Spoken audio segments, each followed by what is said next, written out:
Hey everybody, it's Pierce, head of product here at Marpipe. Let's talk about DPA, dynamic product ads. A recent study by Facebook shows that advertisers using DPA on Facebook and Instagram see a 70% lift as opposed to other formats. So what is it? That'll be the intro. Thinking about using DPA, first think, am I selling things online? If you are, then yeah, you should. Look at Letico here. They should be using DPA because they're selling things online. They have all these different bags, different colors, different sizes, all unique, all ready for somebody to buy them. This store information probably lives in Shopify, where normally you're managing the inventory, you're adding new products, things are going out of stock, you're doing all of that from there. In order to advertise these, we need to get these out of Shopify and into Facebook. How do we do that? Well, first we need to make a feed. And essentially, a feed is just a file, like a CSV file, that represents everything that's in your store. Here's a CSV of everything in Letico's store.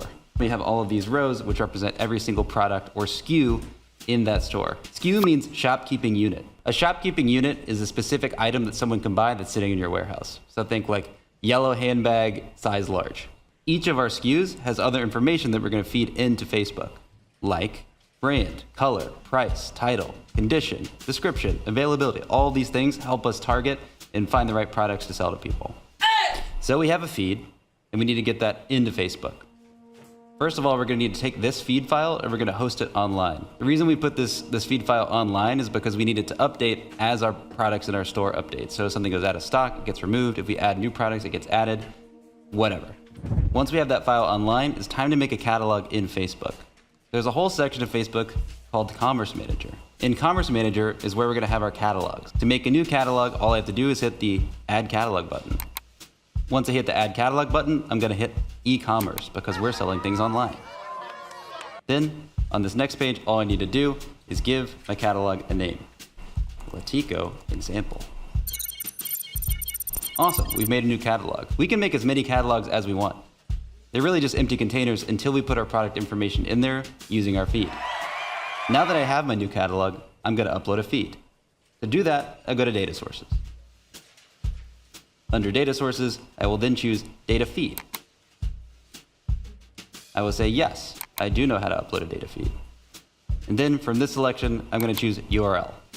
Since we put our file into a URL and are hosting it online, all we need to do is get that link to that file and paste it in. Since we know that things are going to update in our store as products go out of stock and we add new ones, we need to make sure that Facebook is going to refresh our catalog. To do that, we're going to set daily syncing, because things don't change that much in our store. So now, all of those things in our spreadsheet are getting uploaded into Facebook. Ooh, look at that progress bar. Alrighty, now that our feed is almost done uploading, we can start to see our items come into our catalog. When we click the Items tab, we can see everything that came in from our file that we were hosting online. The important thing about catalogs is that you can't have the same item in here twice. The IDs that we saw here in our feed, there can only be one of those in every catalog. So if we want to try something else, like have a different image for these, we're going to have multiple catalogs. Something to note. Another thing that we can do now that we've uploaded our feed into our catalog is we can make product sets. Product sets are groups of items that we can advertise together once we start making ads out of our feed. To make a new product set, all I have to do is go to Sets and then click Create Set. From there, I use filters from the information in my feed to group certain products, like every sandal or every crossbody bag, something like that. The last important part of catalogs is the events section. One of the best parts about DPA is that it saves audience information in order to optimize ad performance. To do that, it's going to need to match the products in our store from the pixel with the products that we uploaded in our feed into the catalog. So all we have to do is go to Events and then set up tracking by connecting our pixel into this catalog. And I click it. Oh, there it is. Turn that on. We have our feed imported into Facebook. Now it's time to turn all of that into some ads. So let's go to Ads Manager. We're out of Commerce Manager. We're going to Ads Manager, one of the other mini sections of Facebook. First thing we're going to do is we're going to click Create. So we're going to create a new campaign. And there is a bunch of different ways to make catalog ads. So let me show you the way that most people are used to, but is kind of getting outdated at this point. Once I make a new campaign, I'm going to click Sales, and I'm going to click Continue. I'm going to choose Manual Sales Campaign. From this next screen, there's going to be divergent paths here.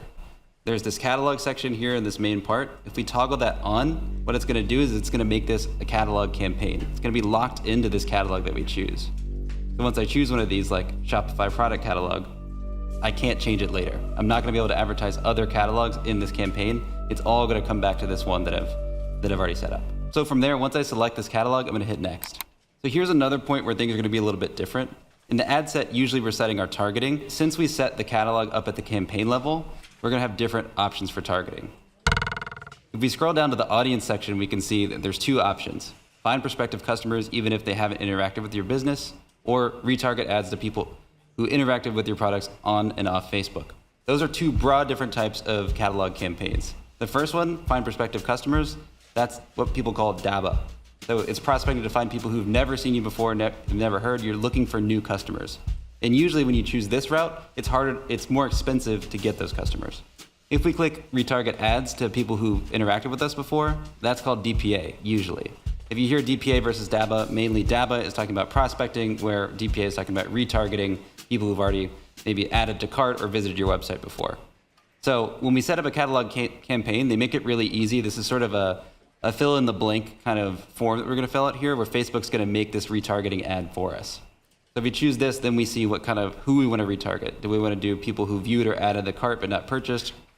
Okay, sure. And then we click 14 days, or we could do like 90 days, for example. Or we could do abandoned cart, added to cart but not purchased, 28 days. We have all these options, and you can do this without setting the catalog on at the campaign level, but it is a little bit of an easier setup if we do it this way. The other thing we see at the ad set level when we do this type of campaign is we see the product set. So in one of these sections, we see promoted products. So we could just choose all products, but when you do this type of campaign, you can also lock each ad set to a certain product set. So if we had bags, for example, this ad set, every ad within it is only gonna be targeted to bags. So now we're gonna hit next to start adding ads. So we see here at the ad level, it's nothing really too new. We're gonna choose just regular optimized placements. And then when we see in the creative section, it's automatically set it up to pull from the catalog and the product set bags. It's automatically pulled in headline as the product name, and we can set any other settings that we usually do from here. It's basically like any other ad at this point.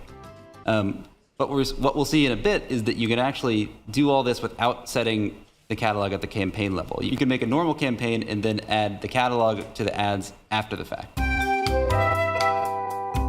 So to do that, if we exit out of this, we'll go back and we'll say create a new campaign, and we'll choose sales like we did before, and then we'll choose Advantage Shopping Plus. So this is definitely the easiest way to do this, and then we have a lot less things that we need to choose for this. So on the campaign side, we'll scroll around until we find our audiences.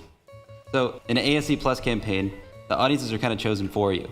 And usually what it's automatically doing is setting kind of a mix of strategies between prospecting and then retargeting. You don't really need to set up much from this perspective. You see here that it's breaking down the audience by people who've purchased in the past 30 days as the retargeting audience, and then everybody else is going to be prospecting. So it's not something that you really need to fine tune or look at too much. You're really just setting the daily budget and letting it do its thing. Let's just look at the creative. Once we go to an ad, we see the normal select Facebook page, Instagram, say create ad. And then here on the creative source, instead of a manual upload, like adding a video or an image just uploading from our computer, we go to catalog. So this is similar to what we saw in the catalog campaign, but now we're doing this at the ad level and we have a lot more flexibility. Once I choose catalog, you see that it chooses the catalog for me. I can change that if I scroll down to the creative source. So I can choose any other catalog that I want. And then you can also opt to choose a product set.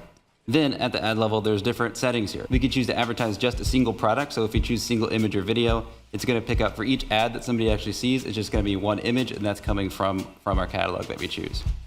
If we choose carousel, it's gonna dynamically choose different products, different sets of products to show to a single person. So if they scroll through the carousel, they see different products from your store. The products that Facebook chooses to show to people is based off of the audience information that it collects from your pixel, connected to your feed, connected to your catalog. So it's all a closed loop where Facebook's optimizing by the information that it gets based on how people act on your store.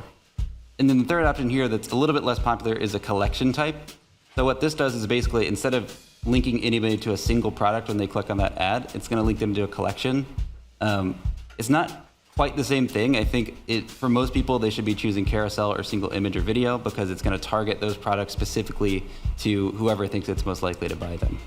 And if you have carousel on, by default, it's just going to show different products to each person as they scroll through, but you can also have it show additional images for each product as they scroll through. So if you choose slideshow down here, what it's actually going to do is it's going to play multiple images from your store. So like you have your main image, then you have maybe a lifestyle image with someone holding that bag or whatever, or maybe different colors. It's going to slide through those when it shows each product instead of just showing that one main image, which depending on what you're trying to do, if you have really good additional images, maybe this is something you want to check, or maybe it's something you want to test.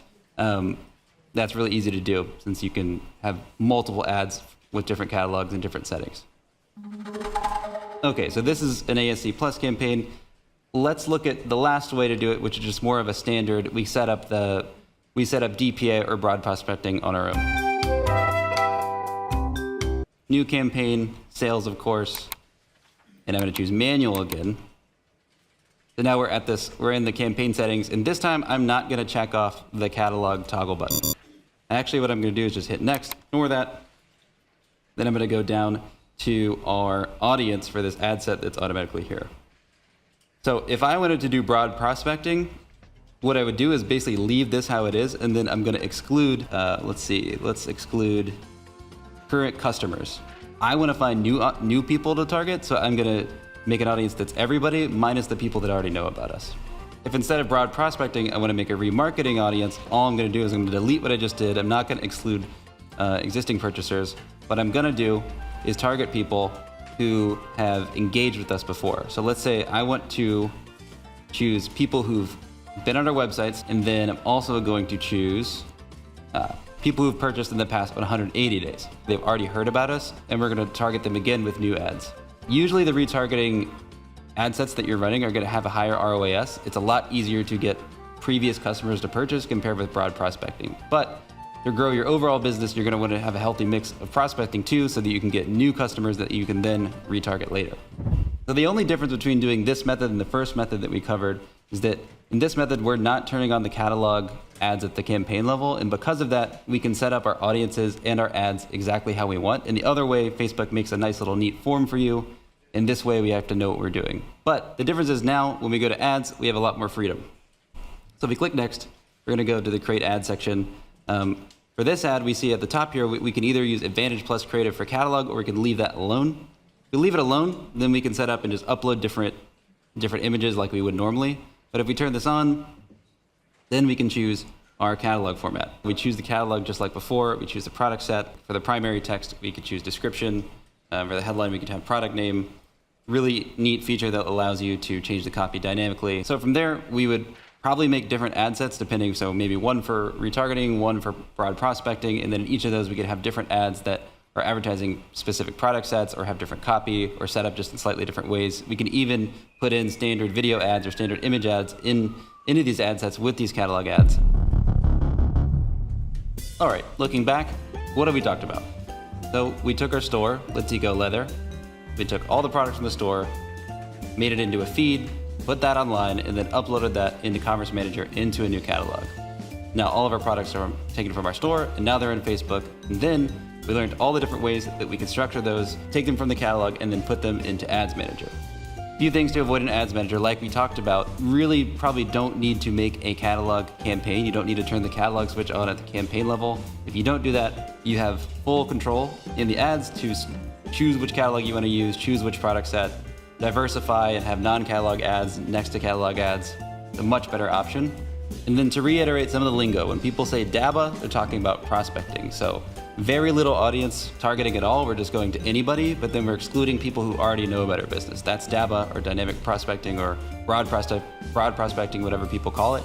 We're talking about, usually when people are talking about DPA, they're talking about retargeting or remarketing, which is targeting specifically people who already know about us. Those campaigns typically have higher ROAS, but there's less people in that audience, so we spend less on them. When we're talking about prospecting, there's a lot more people in that audience. We spend a lot more on it, but it's not going to perform quite as efficiently as remarketing is.